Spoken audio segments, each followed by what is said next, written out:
Hey everyone, it's Ben Hardy here, and in today's going to be reviewing the new Ford Mustang EcoBoost Convertible. Before we get in this video, I want to give a huge shout out and thank you to the Larry Miller Super Ford here in Salt Lake City, Utah, for giving me some time with this car. I'm going to include a link to their website in the description down below so you can check out what they have currently. And then on a side note, if you want to save time and money the next time you purchase a car, link to my car buying guide in the description down below. Let's get into it.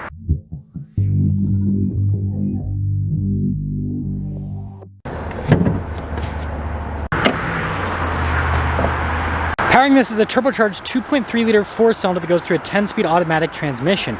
Fuel economy is 22 around town and then 33 on the highway, with power outputs being about 315 horsepower and then 350 pound-feet of torque. Now, before we move forward with this review, I do want to mention, if you want to see more videos just like this, then I recommend you subscribe because I post content every single day. So starting with the hood, you guys can see really distinctive body lines throughout, and it's absolutely massive because, well, there's supposed to be space under there for a V8 as well. And then coming down below, really cool design with the headlights, and you guys can see the three little lines for the daytime lights there at the top. And then notice the grille's darker in coloration, but then you got silver for the Mustang course. And putting it all together, even in EcoBoost form, the new Mustang just looks so good. Now coming on the side here, our turn wheel setup is 235, 50, 18 in the front and over in the rear. And you guys can see here with the wheels, you got the silver on the outside. You notice it's blacked out there in the center, and the brake caliper is also silver in coloration. I've always been a fan of how the fender looks here on the Mustang, but notice stuff like the mirror cap, body painted, same thing with the door handles, and then you do have some side skirt action here. And then taking a few steps back, this is where you guys can see the convertible design, obviously with the top up. We'll put the top down a little bit later. Now taking a look at the key fob, we have our lock and unlock function. We got the opening for the trunk and then the Mustang horse there in the back. And speaking of the back, here is the trunk. It doesn't look like you really, I mean, there's a little bit of space taken away from the top, but you don't really lose as much space as you normally do with the convertible, so that's actually a big plus, that it's just as practical. And this is pretty cool here. I just noticed this little Mustang. Now pretty clean with the design here on the back, and then you guys can see the new style taillights here with the Mustang horse in the center. And then the exhaust tips on this are massive. And putting it all together, let me know what you guys think about the looks here with the new Mustang EcoBoost Convertible. Now taking a look at the door panel, you have some like cloth trim here at the top and it's also down below, and then it's like soft touch below that. And then this trim here, which is in pretty much every single Mustang I've noticed so far. All of our window controls, mirror adjustments. The mirrors do have blind spot monitoring. And then we do have these cloth seats here in the back, two-tone, just like the door panel. And just like, you know, most muscle cars, you kind of reserve the back for kids or just storage. And then taking a look at the front seat, you guys can see, again, with all of the cloth trim, two-tone design, but it is, it's not cloth on the outside. You guys can see it's like vinyl here on the outside, so a little bit of a different texture right there. And I'm interested to see how much this weighs compared to the V8, because I just reviewed a Dark Horse. So this doesn't really weigh any less than the V8 Mustang, which is very interesting. And then you guys can see here at the light controls.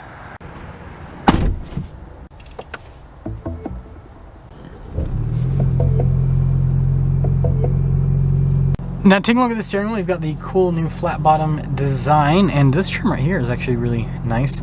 We've got this right here to adjust the steering. You've got other practical controls like your volume controls, controls to center stack, cruise control there on the other side, and then you can see the stalks here on the back as well.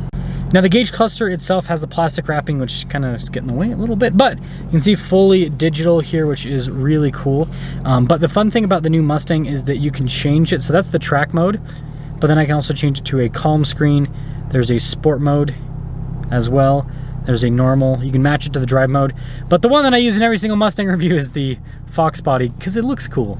Now in reverse, we do have a backup camera with trajectory lines that turn with the steering wheel. Resolution on that's pretty dang solid. And then as for the rest of the infotainment system, we've got this little kind of like shortcut bar here for the performance stuff. So you press a Mustang horse to get to this. This is where you can change the cluster theme with the car, which is pretty cool. Notice the climate controls are always accessible there at the bottom.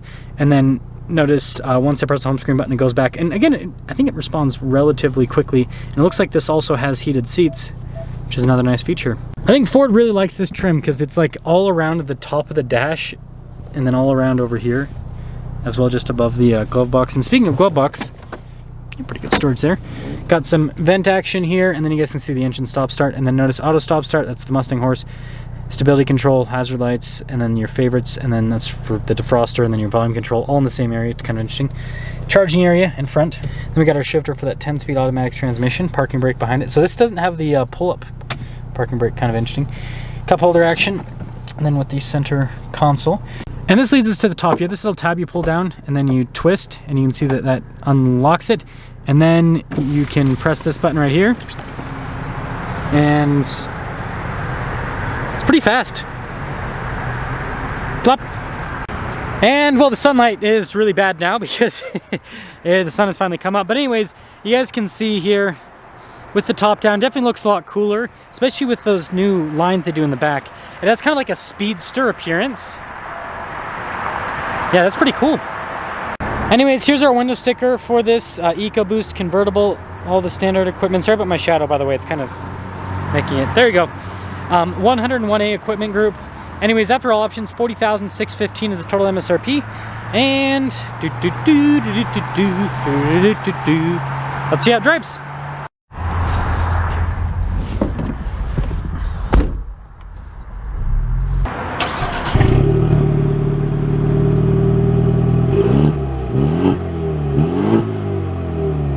Let's talk about visibility before we set off. Here's your visibility over the hood, both mirrors, dual blind spot monitoring, and throughout the rest of the rear. Obviously great with the top down, but I do want to see how fast it is for the top to come up.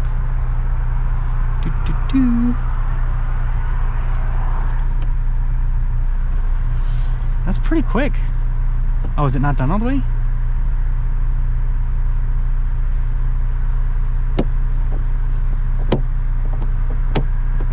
Interesting. Am I doing something wrong?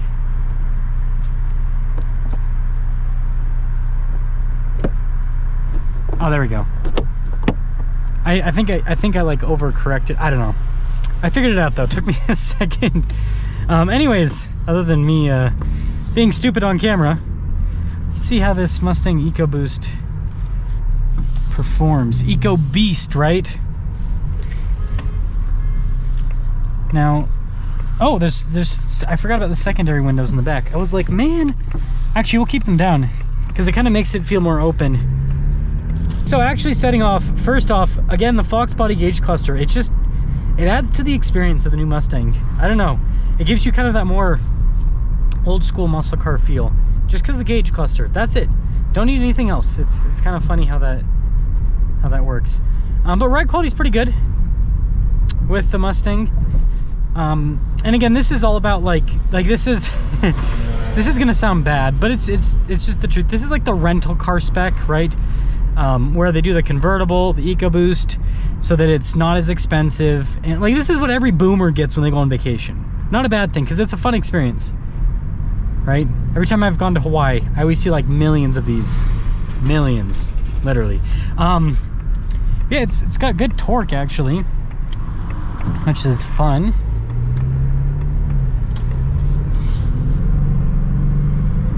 The steering's weird like the GT, where it, you know, you can feel the chassis move, but you can't really feel the front wheels and what they're doing. It's a very strange experience. I do really like the damping on this though. I think they've done a great job with that. And I got the different drive modes, so we'll pop into the sport mode here. Everything will get a little bit more aggressive.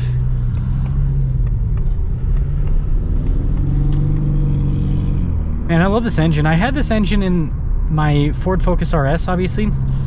Manual transmission with that. And yeah, that was a lot of fun. This engine's just great. It's got really good torque. And it moves well. It really does. I will say with the convertible, I don't like this as much as the coupe in terms of how it feels. And this is every single convertible, right? They just don't feel quite as rigid. And yeah, I just, suspension doesn't, I don't know, the damping doesn't feel as good. You concede if you want to have the top down action, you can always concede quite a bit with a car. It seems like the only automaker has really gotten around that. Like, there's a few, but like, you know, Chevy with the Corvette, with the T-top Corvette, those, you know, Those still have a really rigid feel, but you can obviously take the top off with that. But with that being said, ooh, torquey!